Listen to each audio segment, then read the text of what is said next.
उठो, जागो और तब तक ना रुको जब तक आप अपने लक्ष्य को प्राप्त ना कर लो। जी हाँ बच्चों, ये ओजस्वी प्रेरणादायक शब्द हैं स्वामी विवेकानंद जी के। स्वामी विवेकानंद जी के बचपन का नाम नरेंद्र नाथ दत्त था। बचपन से ही उनका झुकाव अध्यात्म की ओर था। 1881 में उनकी मुलाकात रामकृष्ण परमहंस से हुई, वही उनके गुरु भी बने। 1884 में स्वामी विवेकानंद जी ने बीए की डिग्री प्राप्त की बच्चों। उसके पश्चात 1886 के अंदर स्वामी रामकृष्ण परमहंस का निधन हो गया। 1897 के अंदर स्वामी विवेकानंद जी ने कलकत्ता के अंदर रामकृष्ण मिशन की स्थापना की। उसके 1 वर्ष के पश्चात ही स्वामी विवेकानंद जी ने गंगा नदी के किनारे के ऊपर रामकृष्ण मठ की स्थापना की बच्चों। स्वामी विवेकानंद जी को पढ़ने लिखने में बहुत रुचि थी। उन्होंने बहुत सी पुस्तकें भी लिखी।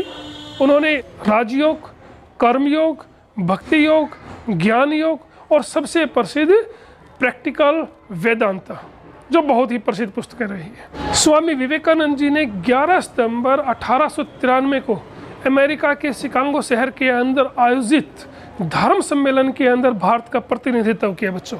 स्वामी विवेकानंद जी ने अपने भाषण की शुरुआत मेरे अमेरिकी भाइयों बहनों के साथ की। इन्हीं शब्दों के साथ पूरा हॉल तालियों की गड़गड़ाहट के साथ गूंज उठा। स्वामी विवेकानंद जी के सहिष्णुता पर केंद्रित भाषण ने सबका दिल मोह लिया। बच्चों, स्वामी विवेकानंद जी के जन्मदिन को पूरा देश राष्ट्रीय युवा दिवस के रूप में मनाता है।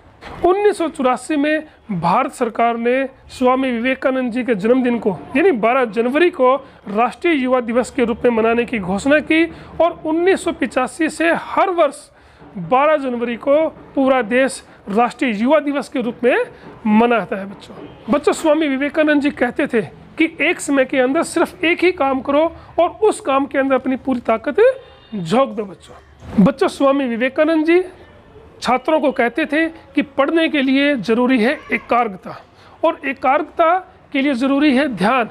ध्यान से ही हम अपनी इंद्रियों को काबू करके एकाग्रता प्राप्त कर सकते हैं बच्चों। तो बच्चों, हम सबको स्वामी विवेकानंद जी के विचारों को अपना आदर्श मानते हुए अपने भविष्य का निर्माण करना चाहिए बच्चों। जय हिंद।